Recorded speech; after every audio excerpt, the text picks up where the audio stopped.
Imagine you're walking through a crowded subway station and a man collapses on the platform in front of you.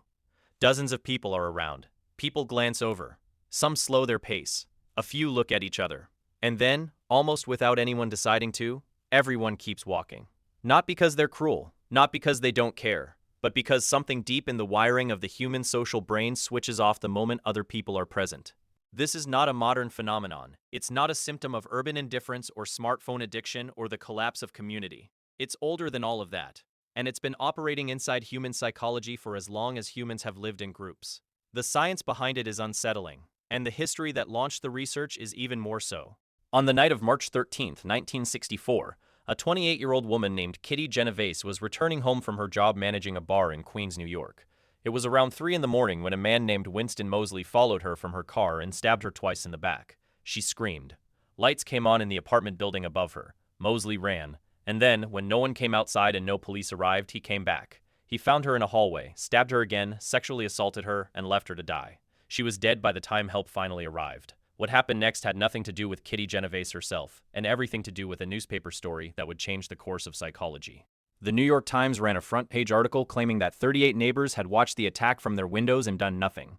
38 witnesses, not one phone call.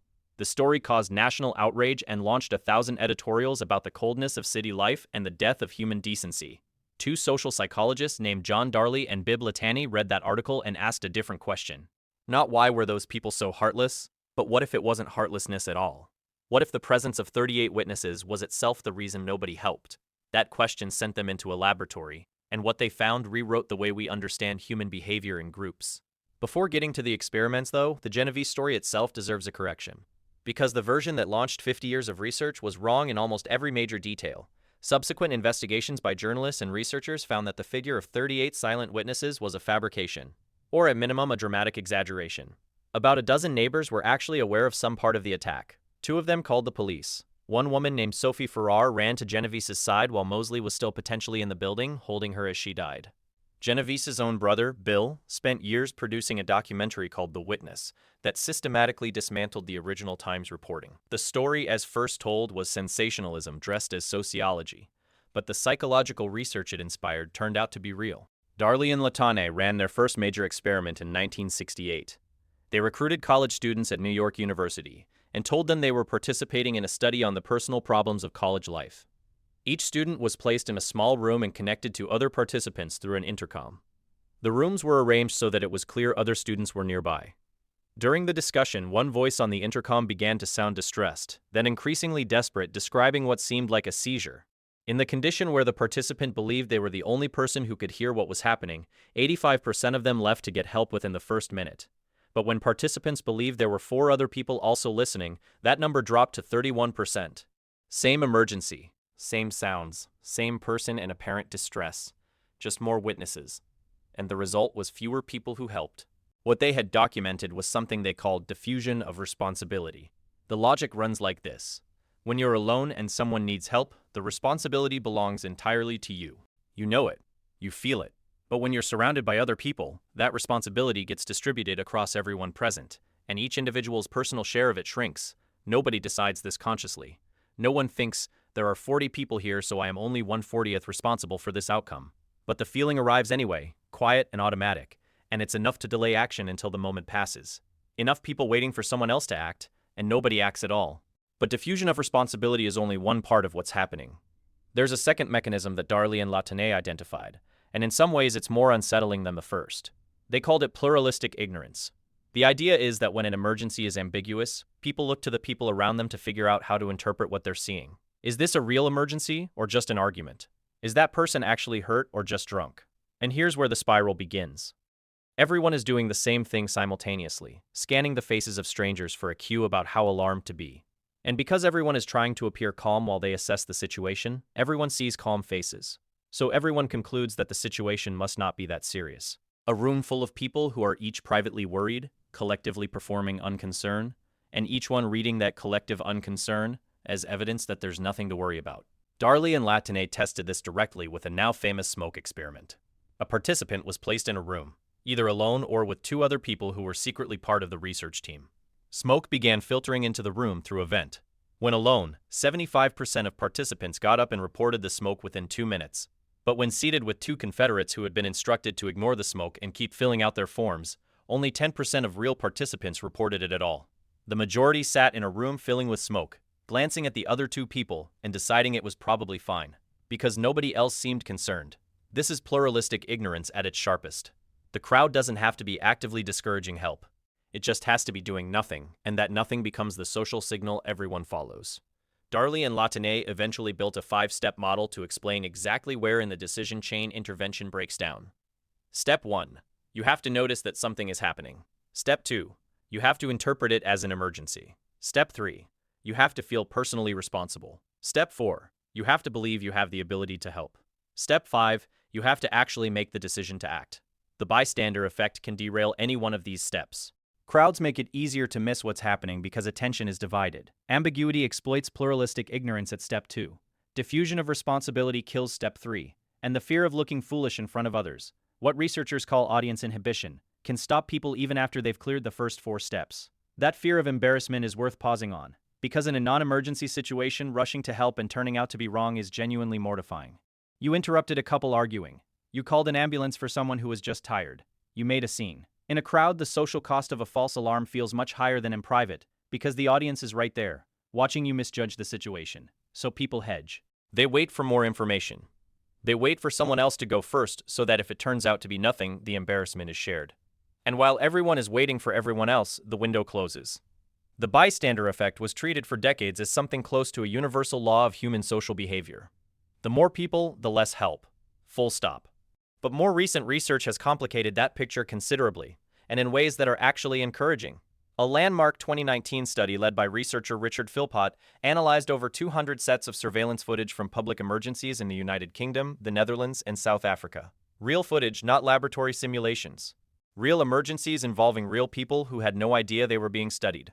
The findings were striking. In more than 90% of the incidents captured on camera, at least one bystander intervened and provided help. Not only that, but in many cases, having more people present actually increased the likelihood of intervention, not decreased it. What this suggests is that the bystander effect is not a simple, automatic response to group size. It's much more contextual than that. The laboratory experiments that established the effect almost always used ambiguous scenarios, situations where it wasn't entirely clear whether help was needed. When the emergency is unambiguous, when someone is clearly and visibly in danger and the need for help is obvious, the bystander effect is substantially reduced.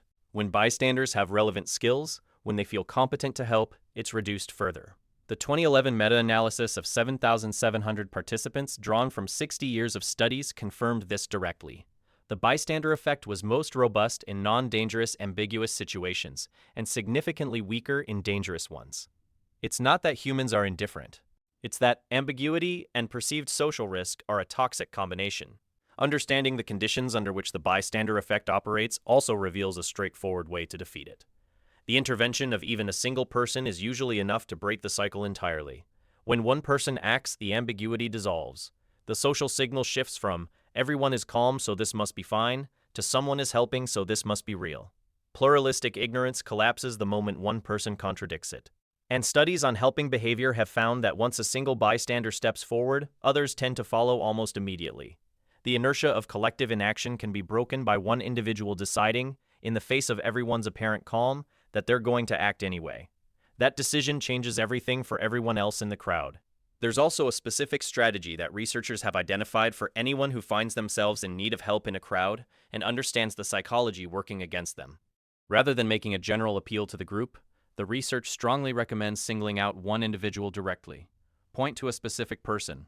Look them in the eye. Say, "You, in the red jacket, please call an ambulance right now." What this does is collapse the diffusion of responsibility entirely for that one person. They're no longer part of an anonymous crowd sharing a fraction of the obligation. They are the person who was asked. The responsibility is now completely and personally theirs. Studies show this dramatically increases the likelihood of action, and once that person begins helping, others join. None of this means that the original instinct behind the bystander effect is irrational. The social brain is doing something logical under uncertainty, scanning the crowd for cues, deferring to apparent consensus, protecting itself from the embarrassment of misjudging a situation in public. These are deeply ingrained social reflexes. They probably served useful functions in smaller, more cohesive groups where the crowd's collective read on a situation was more reliable. In a small village, if everyone is calm, maybe there's a good reason to be calm. The problem is that in a crowd of strangers in a subway station or at an intersection, nobody actually knows anything more than you do. Everyone is performing calm while privately uncertain, and the collective signal is meaningless.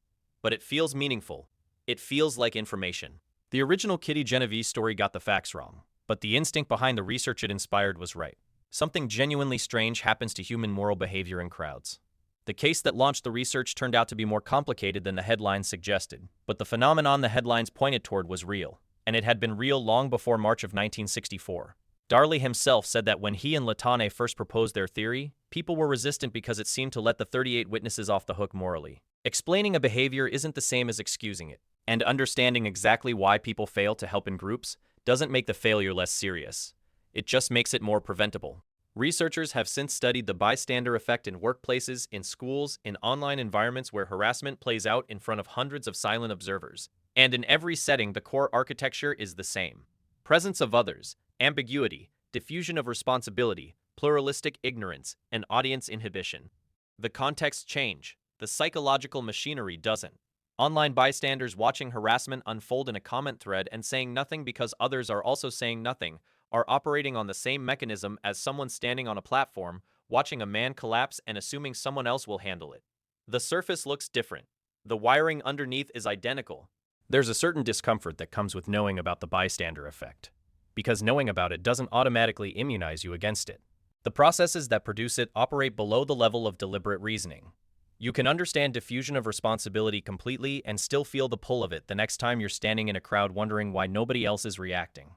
The research suggests that explicit knowledge about the effect does help somewhat, that people who have been educated about it are more likely to intervene than those who haven't. But it requires active effort to override.